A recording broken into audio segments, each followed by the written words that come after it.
Hello and welcome to Read Becca, especially if you are new. There's quite a lot of new folks here. I really appreciate you. There was a great response to my BookTube Prize video, so really excited to have you here and hopefully you'll stick around. So this is my chatty catch-up that I do every week on what I read, what I'm currently reading, and what I'm looking forward to reading, as well as a little random stuff from my week. So let's jump into the books. First up, for the Picture This Readathon, I found a library book that fit the prompt of quiet, and that is Bright Star by Yuyi Morales. And I'm going to take the dust jacket off. Oddly, it's not taped on, but the hardback is absolutely stunning. So I believe the author did a mix of painting and sketch combined with photographs of textures, and even on the end papers there is some photography of hand dyed and woven yarn. So that is really, really gorgeous. So this is just a quiet little story about a deer, a fawn, knowing when to be quiet and listen and when to be loud. And what this is really a narrative of is border walls. So you can see all of the animals here are coming up against the border wall.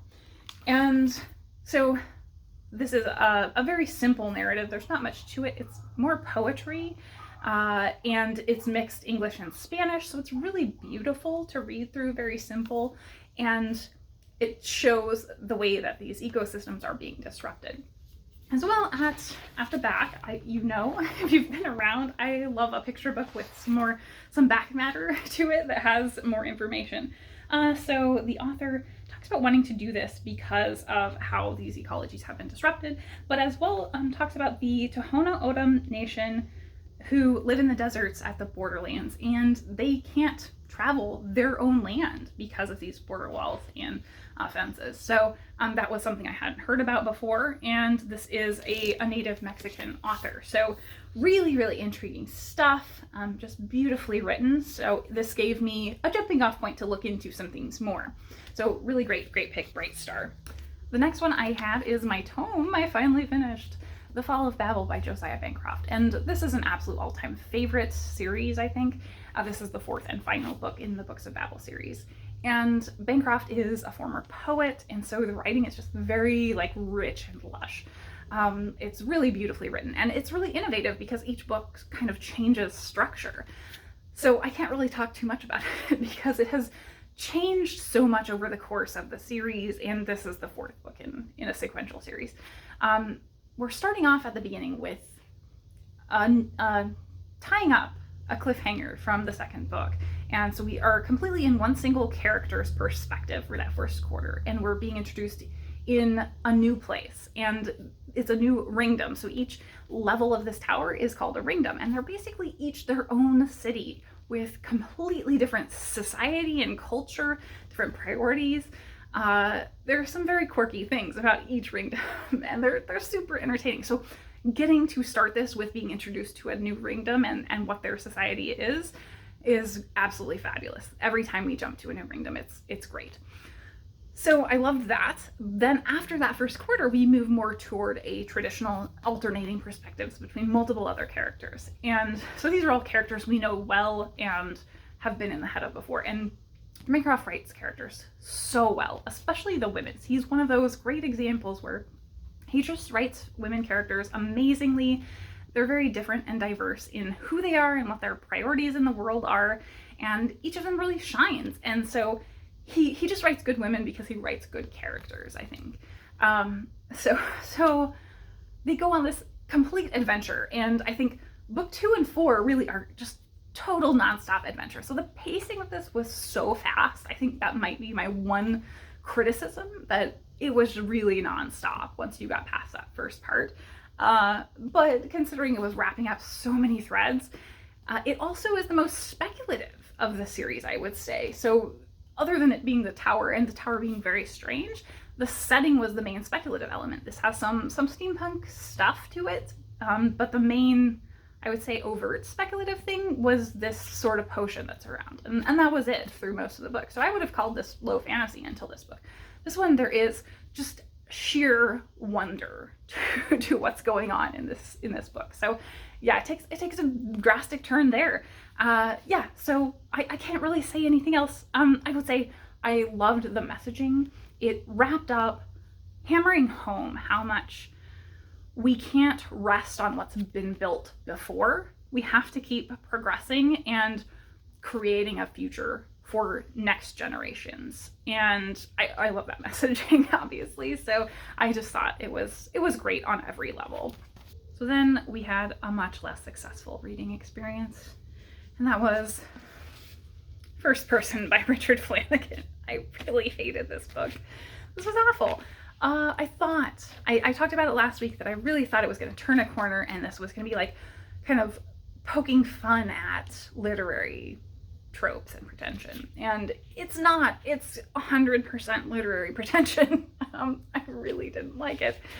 So this is about this writer, he thinks he's a writer. He's never actually written anything, but he believes he is writing the next great novel. And he somehow gets hired to do ghostwriting a memoir for this famed con man, Ziggy.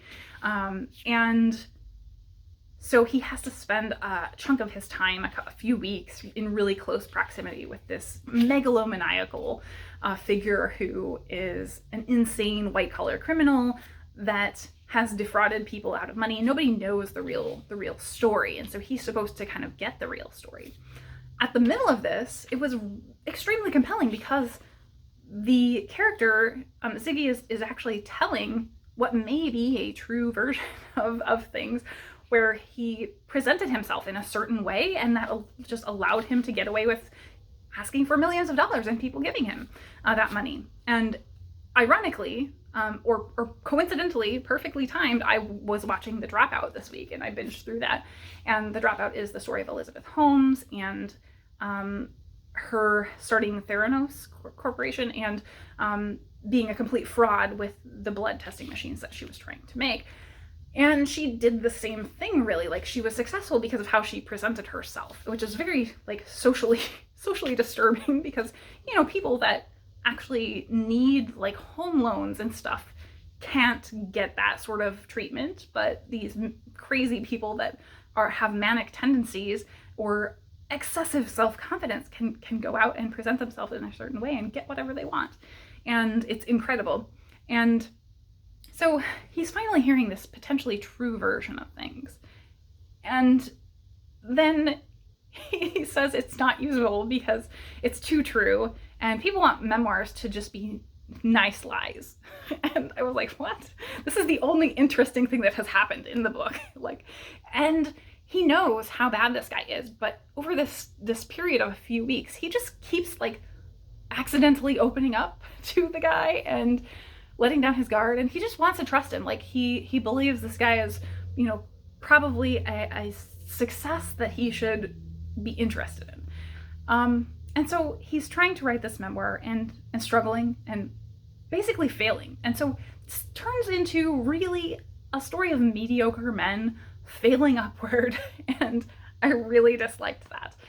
It leans into the tropes of, as I said, like, grandiosity in, like, they quote Nietzsche a lot. I should have taken that as a warning. And some fake Nietzschean scholar.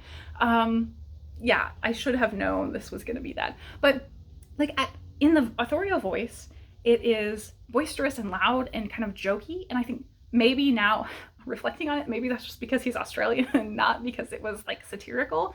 But there are jokey moments. So, like, right at the beginning, this is an actual passage. Without him talking, there's no book. Without a book at the end of 6 weeks, there's no money for you. None. No. Yes. No, I replied. Yes. No, Jean Paley said. None. Yes, I replied. No. Like, how can you take that seriously? How can you think this is, like, a deep, serious book? So there's, like, wordplay at times, but I think it's him trying to put across that he's really smart with words, and it was terrible. So, yeah, so there is then, after all of that, this kind of whole back and forth about, well, is the truth more true than a lie. Yes. Yeah. I mean, yeah. So really these pseudo-intellectual, deep, meaning to be deep conversations going on. And as well, I really disliked the main character. He was incredibly unlikable. He is, as I said, like really mediocre man failing up. He feels powerless because he doesn't have money, and he's so upset about having to reduce himself to do something for money. But he's expecting a child, or twins actually. He and his wife are about to have this child that they couldn't afford before because he was not willing to work for money, basically. And so now he's suddenly faced with having to do it for money, and so he really doesn't want it, even though this would be great for him. So he's just a really douchey guy. He's an a-hole. And in feeling powerless, like he is becoming increasingly violent and abusive, destroying his own property that then he has to deal with the financial consequences of that, right? So he's just really a crappy guy that you wouldn't like. And we're supposed to like connect with him and think he's really having these deep thoughts. Things like throughout the book multiple times, he's portrayed as like being a hunter and then going through shooting animals or seeing animals die. And he was so detached about it that I'm very sensitive to that, and I had no emotional impact of reading these passages because he was just like so detached about it happening. And the only thing he's thinking in these times is like looking in a dying animal's eyes and going, whoa, they really don't want to die. Like I can see it, that they're wanting to live. Yes. What are you, a moron? Yes, of course. That is the last thing. They're going to be struggling to keep going. And so that's not really believable. As if he were someone who had regularly been through like killing animals, he would be pretty used to that. And so then he likens that later on to, you know, to us as humans, how we're not that different, where we really are just struggling to live. So he, as I said, kind of fails upward. He gains a lot of success eventually after going through so many problems and struggles, and loses everything emotionally important, but he doesn't seem to really care about any of it at all. And he keeps feeling bad for himself because why do I still feel miserable? Man, I just don't get it. What? Yeah, it was horrible. It was that kind of grandiose, pseudo-intellectual literary nonsense that was just gross. So, thankfully, this was from my physical TBR shelf, and that means we're really clearing that off because 3 books from my bookish grouping on my physical TBR shelf all have been duds and are going to leave my house at the end of the year. So I'm glad I got to it and got it to not take up shelf space anymore. Yeah, so that was not a good one.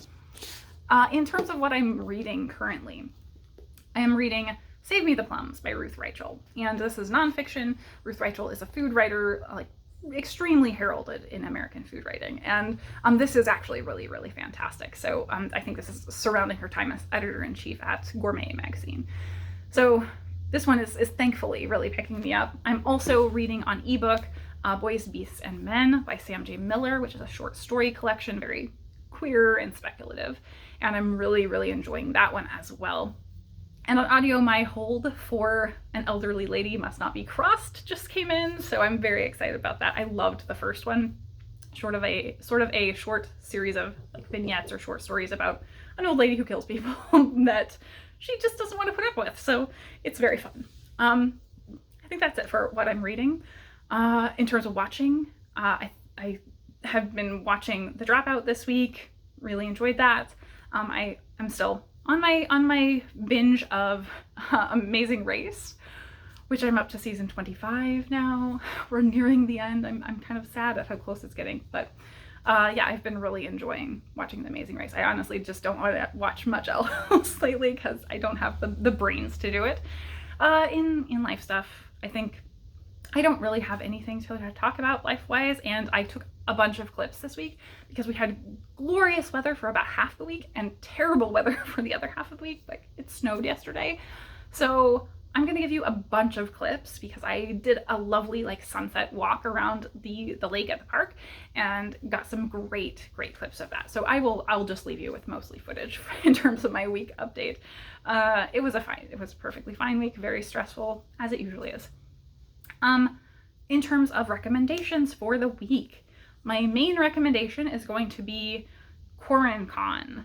This is an online convention that started up over the past couple of years for obvious reasons.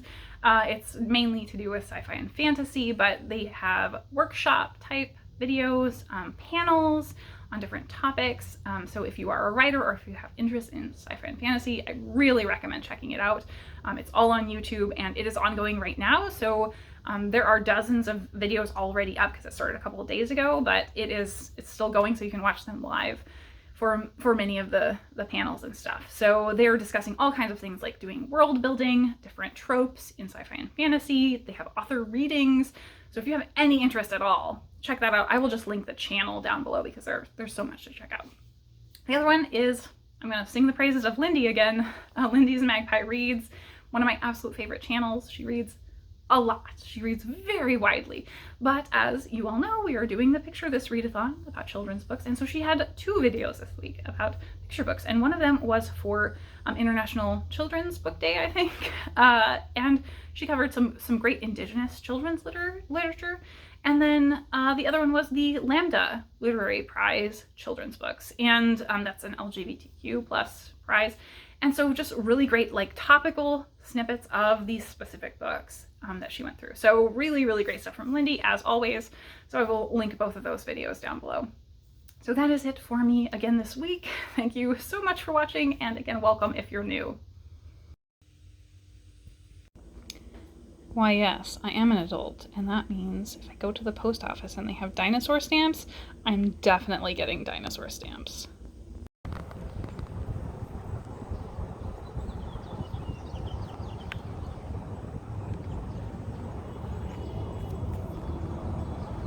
My crocuses all got squashed, but I've got more flowers coming up now.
We're hunting a squirrel.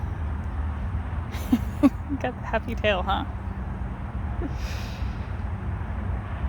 Rue will definitely never get the squirrel, but he thinks he might this time. Can you see the snow? This is ridiculous.